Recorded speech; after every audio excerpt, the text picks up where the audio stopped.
Hi, Teri here from Stamping Magic. Welcome back to my channel. Today's project is a box. It measures 3 1/8 of an inch wide and deep and 3 1/4 inches tall. And this is a 2-tier stepper box. Now I've put chocolates in both layers, but you could perhaps just have chocolates in one layer and then a small gift in the other layer. Jewellery would be perfect for this box.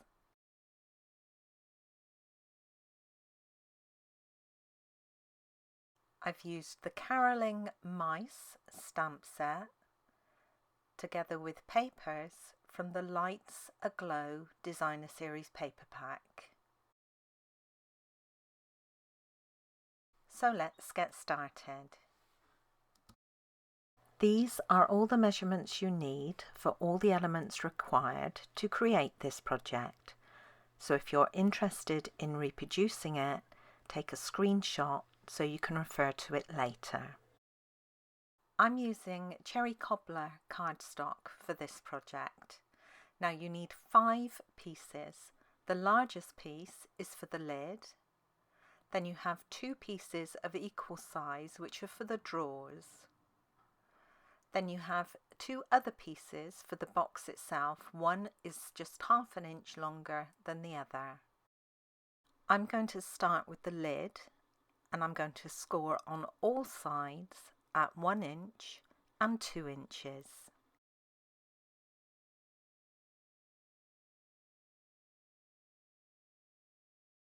Next, I'm going to score the 2 drawers, and I'm going to score each of these on all sides at 1 1/2 inches.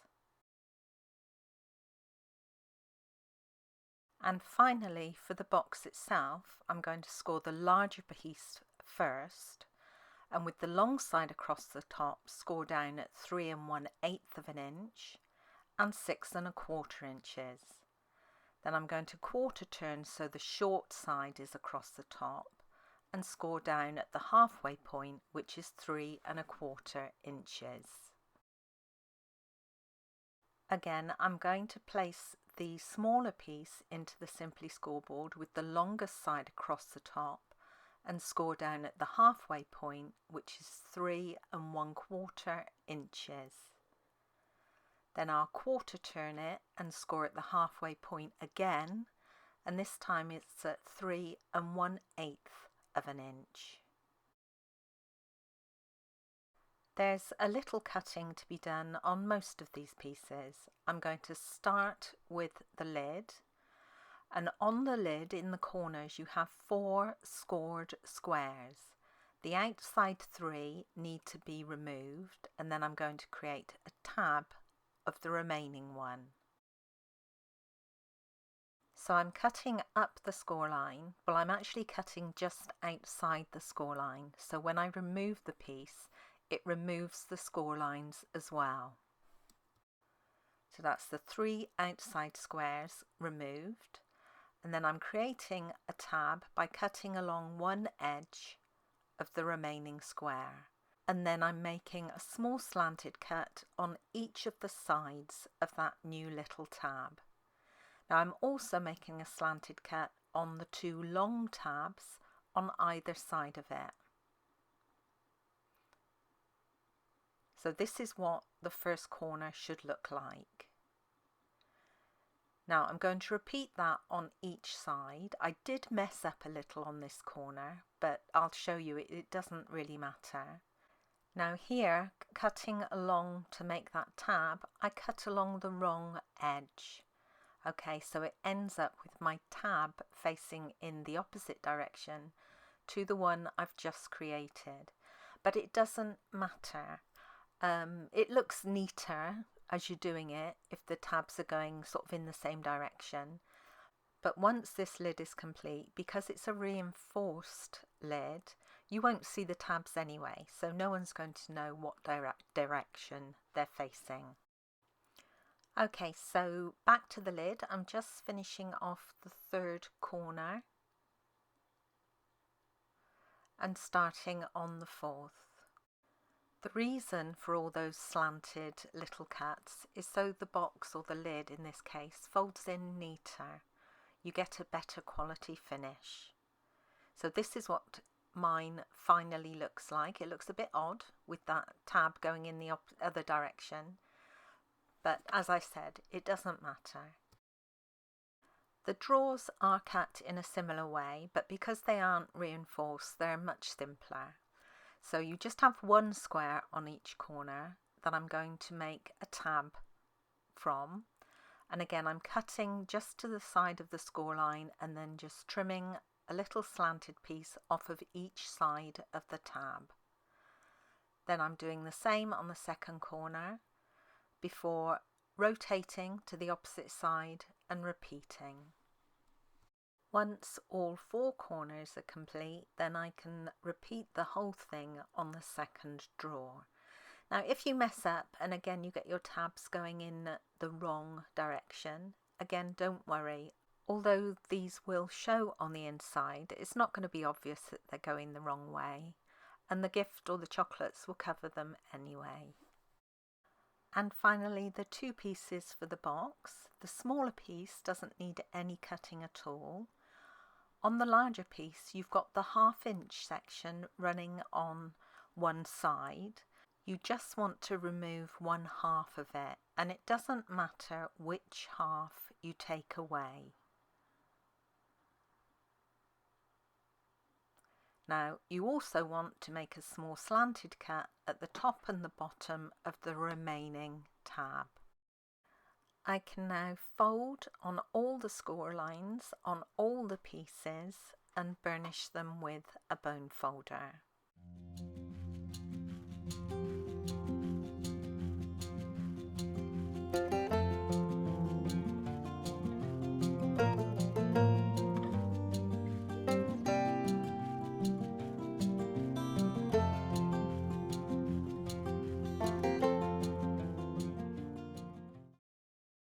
I'm going to put the lid together first of all.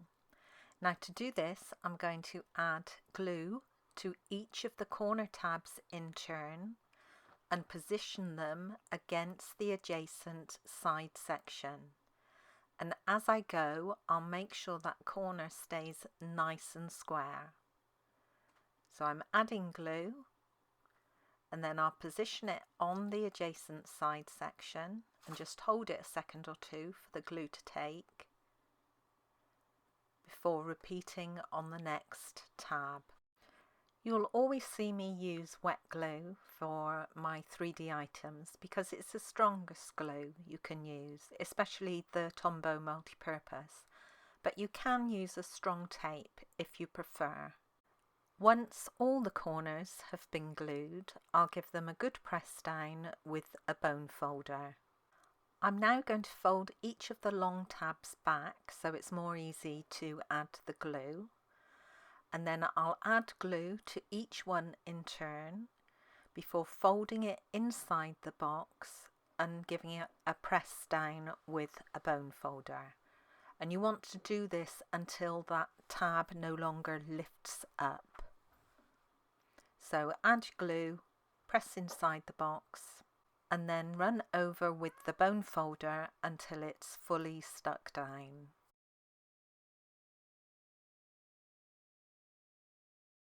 And this is the reinforced lid, so that second tab covers the smaller tabs. Each of the drawers is made up in a similar fashion. Now I'm going to add glue to each of the corner tabs in turn and then position them against the adjacent side section, making sure that corner stays nice and square. I'll repeat this for all 4 corners, and then I'll repeat the whole thing for the second drawer.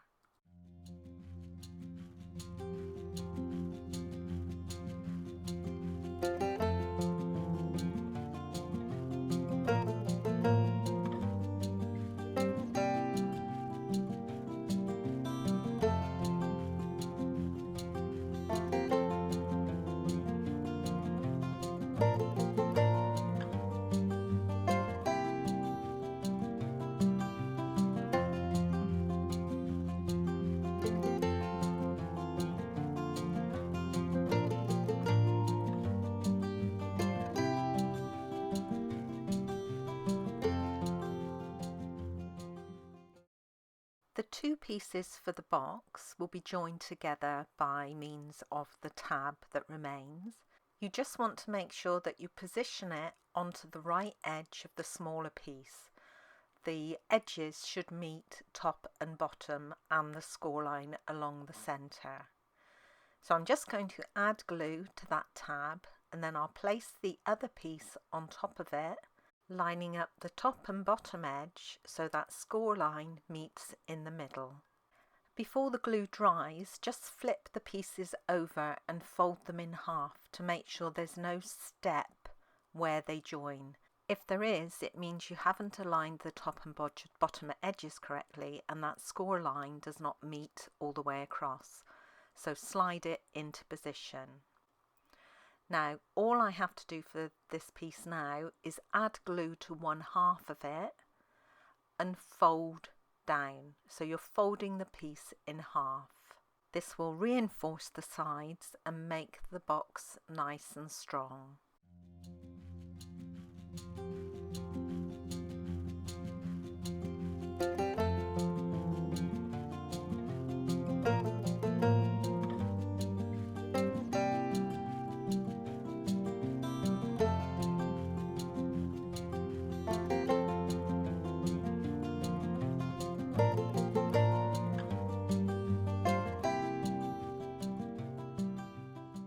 The folded edge will be the top of your box. What was the open edge will be the base of the box. Next, I'm going to fold on the scored lines to form the box shape and reinforce those folds carefully by burnishing them with my bone folder. There's no closure on the box as such, the lid will keep the sides together. Now to fix the drawers inside the box. You want to make sure your box has the folded edge uppermost, and we're going to fit the bottom drawer first of all. So you're going to glue two sides and fit them against the first two sides of the box so they meet on the bottom edge. Now again, I'm using wet glue, sorry I'm out of the camera here, but you could use a strong tape adhesive if you prefer. Once you've added glue to the two sides of the drawer, you want to position it into that first corner on the box base. Bring the sides in to make sure they take, and then really push that drawer into the corner. I had it resting on my desk to ensure that the bottom edges meet. Now the sides of the drawer are just slightly smaller than the sides of the box. Once you're happy, give everything a good press down.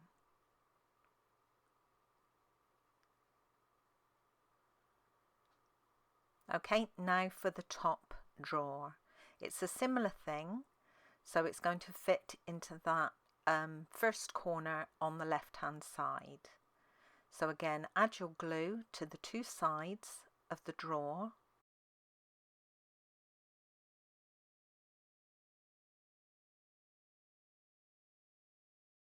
And this time you want to make sure that the top edges meet. So if you position them first of all and then press that drawer into the corner.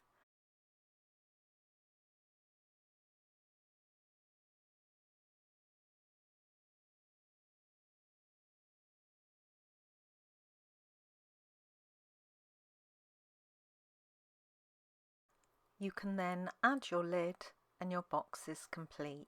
We just need to decorate. This is the Caroling Mice stamp set. It's a host stamp set and can be found at the back of the current mini catalogue. I'll be using the single mouse, the musical notes and the cobblestones and the little tree. I'll be using Memento Tuxedo black ink for the images and Sahara Sand for the cobblestones. Starting with the cobblestones, I'm going to stamp them a few times along the bottom of my basic white card, and then I'm going to stamp the tree on the left hand side. You want to leave enough room around it so you can die cut it with a circle. Then the little mouse will be stamped out of the way on the top of the card.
The tree will be die cut using one of the layering circles dies, and it's the plain circle, the second size down. And I'm going to position the tree towards the bottom left side. I've already die cut a scalloped cherry cobbler circle, and I used the scallop circles from the same set, the second size down. The mouse will be cut out by hand. While cutting out my little mouse, I realised I hadn't finished off the red on the coat and the hat, so I'm using my dark cherry cobbler and just adding some dark shades. Then I'll go over with the light cherry cobbler again to blend it together. I'm going to add the musical notes now, and I'm using Memento Tuxedo Black ink again for this. To get the positioning, I'm going to place the little mouse, and I've added dimensionals onto the back of him already. And then I can see where I've got white space left, where I can stamp the notes. Now I'm going to use the dark basic black blends alcohol marker to fill in the bottom of each of the notes. I can now layer the plain circle onto the cherry cobbler scallop circle. Then I can remove the backings from my dimensionals on my mouse and add him. I've also already added dimensionals on the back of the cherry cobbler scallop circle. These are all the mats needed to decorate my box. I've got soft succulent card and paper from the Lights Aglow Designer Series paper pack. Now I've got one piece of each for the lid, 4 pieces for the sides of the lid,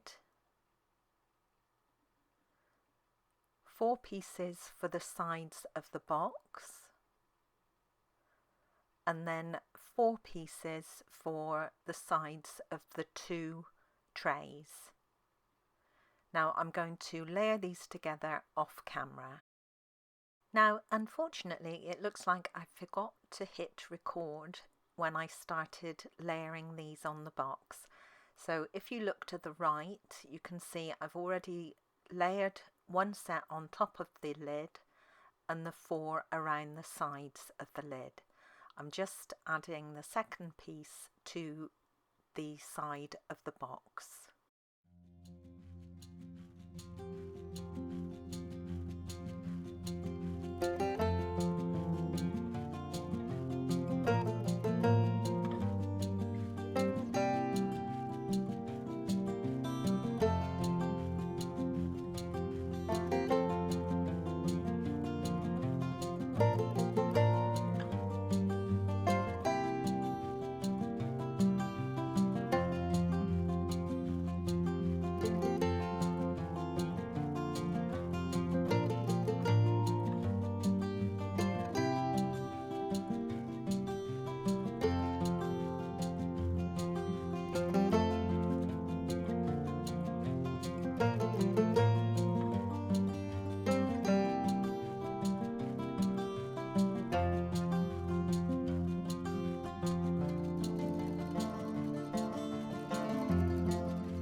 And that's my box complete. It's very simple to create, but so cute.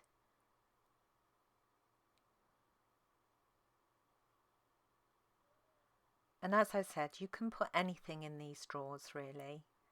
Now I have made a coordinating card using some of the other images in the stamp set. And here's a look at my original box. This one has the chocolates in it.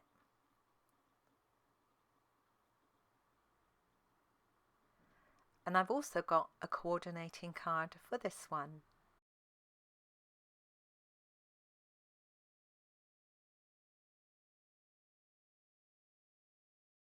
Now I have created one other set, and this is all using the same paper pack.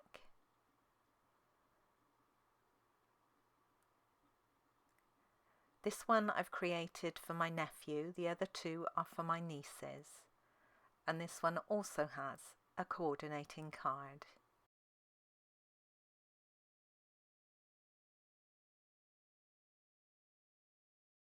Thank you for joining me today. I hope you enjoyed this project. If you did, please give it a thumbs up and don't forget to subscribe and hit that notifications bell so you don't miss out on any future videos. Bye for now.